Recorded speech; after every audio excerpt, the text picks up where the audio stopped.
Hello friends, zeta axis के video में आप लोगों का स्वागत है। और आज के वीडियो में हम देखेंगे अर्थक्वेक के डिफरेंट टाइप्स डेप्थ के बेसिस पे, मतलब कि जो फोकस है उसकी डेप्थ सरफेस से कितनी है उसके बेस पे अर्थक्वेक्स को डीप, इंटरमीडिएट या शैलो अर्थक्वेक्स में डिवाइड किया जाता है। तो पहले हम ये क्लासिफिकेशन देखेंगे और उसके बाद हम देखेंगे कि आखिर रिक्टर स्केल और ये मर्कारी स्केल, जो कि दो स्केल हैं जिस तरीके से अर्थक्वेक को नापा जाता है, तो इनके अंदर क्या डिफरेंस है। तो स्टार्ट करते हैं। पहले पहले हम देखते हैं types of earthquakes by depth, यानी डेप्थ किसका, फोकस का डेप्थ।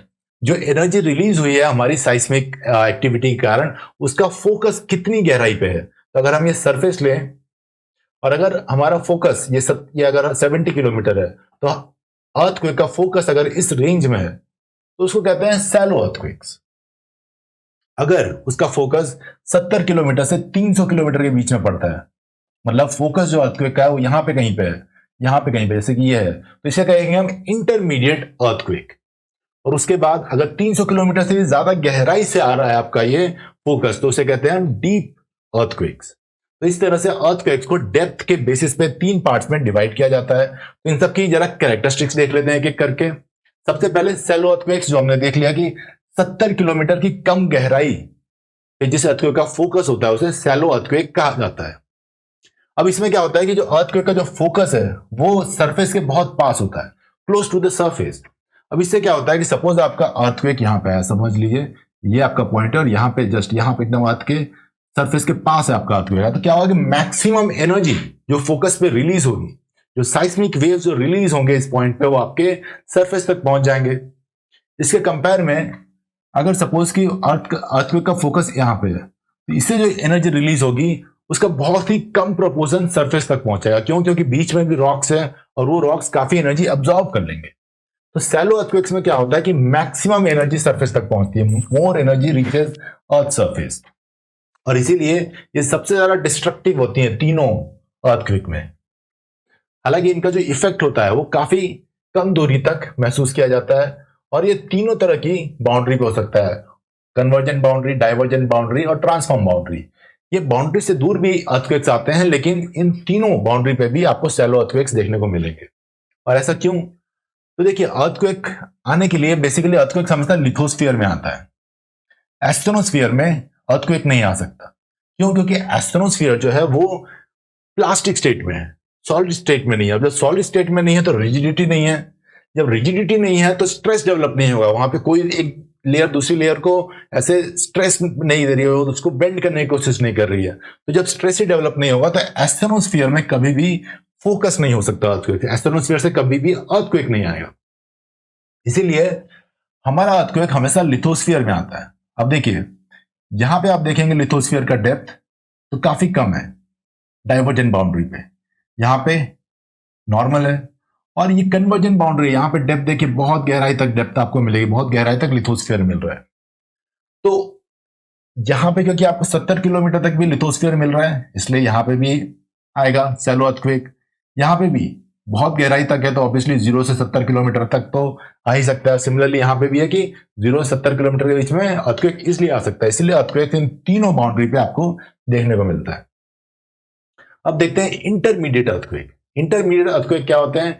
ये सिर्फ ट्रांसफॉर्म बाउंड्री और कन्वर्जेंट बाउंड्री पे आते हैं, ये कभी भी डाइवर्जेंट बाउंड्री पे नहीं आएंगे। क्यों? क्योंकि डाइवर्जेंट बाउंड्री पे ये देखिए आपका लिथोस्फीयर जो थिकनेस है वो बहुत कम हो जाती है। जनरली 70 किलोमीटर से के ज्यादा गहराई पे यहां पे आपको लिथोस्फीयर ही नहीं मिलेगा। तो जब लिथोस्फीयर ही नहीं है 70 किलोमीटर के नीचे, तो फिर वहां पे भूकंप कैसे आएगा? क्योंकि वहां पे एस्थेनोस्फीयर है और हमने डिस्कस किया था कि एस्थेनोस्फीयर के अंदर कभी भी अर्थक्वेक नहीं आता है। तो क्योंकि कन्वर्जेंट बाउंड्री, डाइवर्जेंट बाउंड्री पे थिकनेस ही कम होती है लिथोस्फीयर की, इसलिए यहां पे भूकंप जो है वो 70 किलोमीटर से कम गहराई पे ही आता है, उसका फोकस 70 किलोमीटर से ज्यादा हो ही नहीं सकता। इसलिए इंटरमीडिएट अर्थक्वेक जो है वो डाइवर्जेंट बाउंड्री पे नहीं आते हैं। लेकिन यहां पे आप देखिए लिथोस्फीयर काफी गहराई तक है, इसलिए यहां पे आएगा। ट्रांसफॉर्म बाउंड्री में भी ये जो प्लेट की थिकनेस होती है ये हो सकती है 70 से 300 किलोमीटर के बीच में, कहीं पे भी इसकी थिकनेस हो सकती है। तो इसलिए यहां पे भी आपको भूकंप देखने को मिलता है, यहां पे भी आपको इंटरमीडिएट अर्थक्वेक देखने को मिलते हैं। इसलिए इंटरमीडिएट अर्थक्वेक कन्वर्जेंट बाउंड्री पे आएंगे, ट्रांसफॉर्म बाउंड्री पे आएंगे, लेकिन डाइवर्जेंट बाउंड्री पे नहीं आएंगे, क्योंकि यहाँ पे लिथोस्फीयर की थिकनेस ही कम है, 70 किलोमीटर से कम है, तो वहां पे आएगा ही नहीं। अब दूसरा देखते हैं डीप सीटेड अर्थक्वेक्स। और ये जो अर्थक्वेक्स हैं ये 300 किलोमीटर से ज्यादा की गहराई पे आते हैं। लेकिन क्योंकि ये इतनी गहराई पे होते हैं, सपोज कि यहां पे अगर एक भूकंप आया तो इसकी एनर्जी सरफेस तक पहुंचते पहुंचते ही बहुत वीक हो जाती है, क्योंकि सारी जो एनर्जी है वो रॉक से एब्जॉर्ब कर लेते हैं। तो इसका इफेक्ट सरफेस पे काफी कम होता है, मतलब काफी कम प्रोपोर्शन में इसकी एनर्जी रीच करती है सरफेस तक। ये केवल कन्वर्जन बाउंड्री पे हो सकते हैं। क्यों? क्योंकि हमने देखा कि यहाँ पे लिथोस्फीयर 70 किलोमीटर से ज्यादा गहराई पे नहीं है। यहाँ पे जो लिथोस्फीयर है वो ये 300 किलोमीटर के नीचे लिथोस्फीयर होगा ही नहीं। सिर्फ कन्वर्जन बाउंड्री है जहां पे लिथोस्फीयर की थिकनेस बहुत ज्यादा होती है। क्यों? क्योंकि पूरा का पूरा एक प्लेट है वो सबडक्ट कर रहा है। तो यहाँ पे आपको देखने को मिलेगा कि जो आपका ये लिथोस्फीयर है 800 किलोमीटर तक भी गहरा हो सकता है। इसीलिए यहाँ पे बहुत ज्यादा डीप सीटेड अर्थक्वेक्स आते हैं कन्वर्जन बाउंड्री पे। और मैक्सिमम जो रिकॉर्ड किया गया है वो 670 किलोमीटर है। अब ये जो अर्थक्वेक्स है इनका डिस्ट्रीब्यूशन अगर हम देखें तो पहले तो हम इस मैप को देख लेते हैं। तो देखिए यहाँ पे आपको ये कन्वर्जन बाउंड्री देखने को मिल रही है येलो कलर में। और यहाँ पे जो अर्थक्वेक्स हैं, जो ये ग्रीन डॉट्स हैं, ये सेलो अर्थक्वेक्स दिखा रहे हैं। तो हमारे डाइवर्जेंट बाउंड्रीज पे सिर्फ और सिर्फ सेलो अर्थक्वेक्स आते हैं। देखिए यहाँ पे आपका पूरा डाइवर्जेंट बाउंड्री है, ये पैसिफिक का मिड ओशन रीजन है। यहाँ पे भी डाइवर्जेंट बाउंड्री है। यहाँ पे इंडियन ओशन का डाइवर्जेंट बाउंड्री है। देखिए अफ्रीकन रिफ्ट वैली भी डाइवर्जेंट बाउंड्री, वहां पे भी आपको मैक्सिमम ग्रीन डॉट्स ही देखने को मिल रहे हैं, यानी कि सेलो अर्थक्वेक्स देखने को मिल रहे हैं। अब जहां पे कन्वर्जन बाउंड्रीज है, ये रेड कलर से आपको कन्वर्जन बाउंड्रीज दिख रहे हैं, ये पूरा एरिया कन्वर्जन बाउंड्री। यहाँ पे पैसिफिक ओशन जो है वो सबडक्ट कर रहा है यूरेशियन प्लेट के अंदर। तो आप देखिए इस पूरे एरिया में आपको रेड डॉट्स, येलो डॉट्स और ग्रीन डॉट्स, येलो डॉट्स मतलब इंटरमीडिएट, रेड डॉट्स मतलब डीप सीटेड अर्थक्वेक्स। तो आपको तीनों तरह के अर्थक्वेक्स इस कन्वर्जन बाउंड्री पे देखने को मिल रहे हैं। यहाँ पे भी आपको तीनों तरह के अर्थक्वेक्स देखने को मिल रहे हैं। इस रीजन में भी तीनों तरह के अर्थक्वेक्स देखने को मिल रहे हैं। ये सब कन्वर्जन बाउंड्री है। और फिर अगर आप देखें कुछ जगह जहां पे ट्रांसफॉर्म बाउंड्री है, तो आप देखिएगा यहाँ पे आपको येलो और ग्रीन डॉट्स देखने को मिल रहे हैं, क्योंकि ये सैन एंड्रियास ट्रांसफॉर्म फॉल्ट है। तो जो आपका ट्रांसफॉर्म फॉल्ट होता है वहां पे आपको इंटरमीडिएट और सैलो अर्थक्वेक्स देखने को मिलते हैं। अब अगर हम देखें तो अर्थक्वेक्स जो दुनिया भर में होते हैं वो मेनली 3 रीजन में ही कॉन्सेंट्रेटेड है।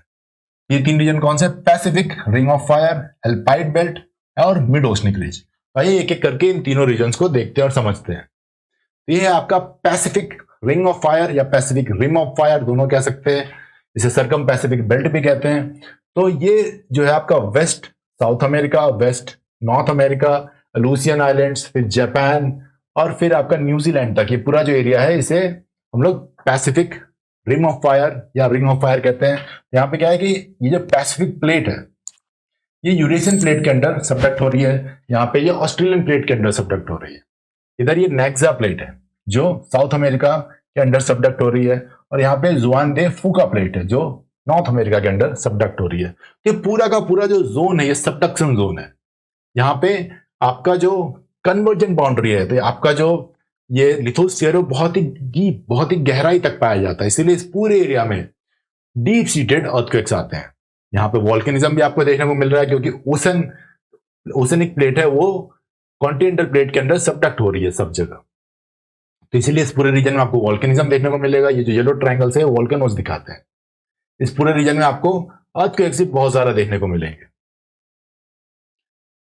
तो क्यों है यहाँ पे इतने अर्थक्वेक्स? हमने डिस्कस किया continental and oceanic plate boundaries. तो ये आपका ओशंस है, ये भी ओशनिक है, यहाँ जुआन डे फूका भी ओशनिक है, और ये आपके कॉन्टिनेंटल प्लेट्स हैं।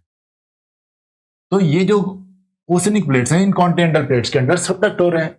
सबडक्शन जोन है और बहुत ज्यादा वॉल्केनोज है। सबडक्शन जोन में क्या होता है कि आपका लिथोस्फीयर जो सबडक्ट हो रहा होता है बहुत गहराई तक सबडक्ट होता है। तो इसीलिए इस सबडक्शन जोन में डीप सीटेड अर्थक्वेक्स आते हैं, क्योंकि बहुत गहराई तक आपका लिथोस्फीयर अवेलेबल होता है। अब जो दूसरा जो रीजन है जहां पर अर्थक्वेक आता है उसे अल्पाइन बेल्ट कहते हैं, यानी अल्पाइन हिमालयन ओरोजेनिक रीजन। ये जो पूरा रीजन है ये एक ही टाइम पे फॉर्म हुआ था। और इसके फॉर्मेशन के पीछे क्या कारण है कि हमारा इंडियन प्लेट, ये अरेबियन प्लेट और ये अफ्रीकन प्लेट, ये सारे के सारे यूरेशियन प्लेट से टकराए ऑलमोस्ट एक ही टाइम फ्रेम में। इसलिए पूरा जो फोल्ड माउंटेन्स का जो रीजन है ये जनरेट हुआ, जिसमें आपका एल्प्स आता है, आपके पॉइंटिक माउंटेन्स आते हैं, आपके जैगरोस, एल्बर्ट्स, आपका हिमालयास, ये सब आता है। तो ये सारा एक बेल्ट है और यहाँ पे भी जो है ये कॉन्टिनेंटल जो प्लेट्स हैं वो यूरेशियन प्लेट के अंदर सबडक्ट हो रहे हैं, इसीलिए यहाँ पे भी एक सबडक्शन जोन है, लेकिन यहाँ पे जो क्या है कि कॉन्टिनेंटल सबडक्शन जोन है, इसलिए यहाँ पे क्रस्ट सबडक्ट नहीं होता, इसलिए यहाँ पे आपको वॉल्केनोस नहीं देखने को मिलेंगे, लेकिन यहाँ पे बहुत ही ज्यादा डीप सीटेड अर्थक्वेक्स आते हैं इस रीजन में भी। तो देखते हैं, this region includes accounts for 21%, मतलब सारी दुनिया में आने वाले जो अर्थक्वेक्स का 21% इस रीजन से आता है। इसमें साउथ एशिया है, वेस्ट एशिया है, इंडोनेशिया है, इंडिया है, रीजन्स एडजॉइनिंग मेडिटेरियन है, यूरोप और अफ्रीका के भी कुछ रीजन्स इंक्लूड होते हैं इसमें। और साइस्मिक एक्टिविटी क्यों है यहाँ पे, क्योंकि ये फोल्ड माउंटेन बेल्ट है। हमने देखा कि यहाँ पे दो कॉन्टिनेंटल प्लेट्स टकरा रहे हैं, उसके कारण फोल्ड माउंटेन्स की एक चेन बनती है जो चालू होती है एल्प से और एंड होती है हिमालयाज या पूर्वांचल हिमालयाज तक। और यहाँ पे सबडक्शन जोन है Indian, Arabian and African plate का अंडर यूरेशियन प्लेट। ये सारे जो प्लेट्स हैं, African plate, Saudi Arabian plate या अरेबियन प्लेट, इंडियन प्लेट, ये सब यूरेशियन प्लेट के अंदर सबडक्ट हो रहे हैं। और तीसरा जो मेजर रीजन है जहां पे अर्थक्वेक होते हैं उसे कहते हैं मिड ओशनिक रिजेस। तो आप ये देखिए, ये आपका अटलांटिक मिड ओशनिक रिज है, यहाँ पे आपको सेलो अर्थक्वेक्स देखने को मिल रहे हैं। ये आपका पैसिफिक ओशन का मिड ओशनिक रिज है, यहाँ पे आपको सेलो अर्थक्वेक्स देखने को मिल रहे हैं। ये इंडियन ओशन का मिड ओशनिक रिज और यहाँ पे भी आपको सेलो अर्थक्वेक्स देखने को मिल रहे हैं। तो इस पूरे रीजन में आपको अर्थक्वेक्स देखने को मिलते हैं जो सेलो अर्थक्वेक्स होते हैं। तो ये भी एक इंपॉर्टेंट रीजन है अर्थक्वेक के हिसाब से। अब जब हम साइस्मिक जोन देख लेते हैं तो बेस्ड ऑन द साइस्मिक एक्टिविटी जो इंडिया में डिफरेंट रीजन्स हैं उनको क्लासिफाई किया गया है। ये पुराना क्लासिफिकेशन है और ये नया क्लासिफिकेशन है, थोड़े से डिफरेंसेस आपको देखने को मिलेंगे। तो अगर हम इसको डिस्कस करें और इसको हम ध्यान से देखें तो हम देखेंगे कि जो भी रीजन इस इंडियन प्लेट बाउंड्री, देखिए ये जो आपको रेड लाइन दिख रही है बेसिकली इंडियन प्लेट बाउंड्री है जहां पे इंडियन प्लेट यूरेशियन प्लेट के अंदर सबडक्ट कर रही है। तो जो भी रीजन इस लाइन के पास है वो जनरली जोन 4 या जोन 5 में है। तो यहाँ पे आप देखिए नॉर्थ ईस्ट है पूरा का पूरा, ये आपका जोन 5 में है। फिर आपका ये श्रीनगर वैली वाला एरिया है, यहाँ पे भी जो एरियाज हैं ये सब जोन 5 में है। और ये Jammu and Kashmir, Uttarakhand, north UP, तो ये सब आपके जोन 4 में आते हैं। यहाँ पे आप कच्छ देखिए, कच्छ का जो जोन है वो भी 5 है। क्यों? क्योंकि यहाँ पे आपका वेस्टर्न मार्जिन है इंडियन प्लेट का। उसके अलावा अगर हम पेनिनसुलर रीजन देखें तो देखिए पेनिनसुलर रीजन में भी आपको देखने को मिलेगा कि बहुत सारे फॉल्ट्स हैं, Tapti fault, Narmada fault, Son river fault, Mahanadi fault, Godavari fault, ये सब काफी फॉल्टिंग है हमारे पेनिनसुलर प्लेट में भी। तो यहाँ पे भी थोड़ी बहुत साइस्मिक एक्टिविटी होती है कभी कभार, लेकिन बहुत ज्यादा इंटेंसिव नहीं होती है, तो इसीलिए ये जोन 3 में है। और बाकी जो रीजन्स है वहां पे काफी स्टेबिलिटी है, पेनिनसुलर प्लेट काफी पुराना है, काफी स्टेबल है, इसीलिए वहां के जो रीजन्स है वहां पे साइस्मिक एक्टिविटी ना के बराबर होती है, तो उसे जोन 2 में डाला गया है। अगर हम इंपॉर्टेंट सिटीज देखें तो श्रीनगर हमारा जोन 5 में है, पूरा का पूरा north east India accept Sikkim वो हमारा जोन 5 में है। फिर दार्जिलिंग, देहरादून और दिल्ली ये तीनों हमारे जोन 4 में आते हैं। मुंबई को अगर आप देखें तो मुंबई हमारा जोन 3 में है, बेंगलोर हमारा जोन 2 में है। अब हम देख लेते हैं रिक्टर स्केल और मर्काली स्केल के बीच का डिफरेंस। जो रिक्टर स्केल है वो मैग्नीट्यूड पे बेस्ड है। मैग्नीट्यूड किसका? जब भूकंप आता है तो ये साइस्मोग्राफ में रीडिंग रिकॉर्ड होती है, जो ये दिखाता है कितने अमाउंट में हमारा अर्थ का जो वाइब्रेट हो रहा है, कितना उसमें शेक हो रहा है। तो इसके बेस पे ये ग्राफ बनाया जाता है और इसी के मैग्नीट्यूड से रिक्टर स्केल में कैलकुलेशन होती है। ये पूरा का पूरा साइस्मोग्राफ के मेजरमेंट पे जनरली डिपेंड करता है। कुछ एडवांस्ड इंस्ट्रूमेंट्स भी आ गए हैं, लेकिन उनकी जो ये इंटेंसिटी मेजर करते हैं हमारे वाइब्रेशंस की, उसी के बेस पे रिक्टर स्केल कैलकुलेट किया जाता है। इस साइस्मोग्राफ की रीडिंग पे डिपेंड करता है और ये मेजर करता है कितनी एनर्जी रिलीज हुई, मतलब कि जो भूकंप आया है उसको इतने अमाउंट में अर्थ को मूव करने के लिए कितनी एनर्जी चाहिए होगी, तो वो ये कैलकुलेट करता है। और इसमें एक इक्वेशंस यूज होते हैं जिसमें ये वैल्यूज डाले जाते हैं और आपको फिर उसकी अमाउंट मिलती है। ये इक्वेशन बेस्ड है और इसकी रेंज 0 से 10 तक होती है जनरली, लेकिन 10 से ज्यादा भी हो सकता है।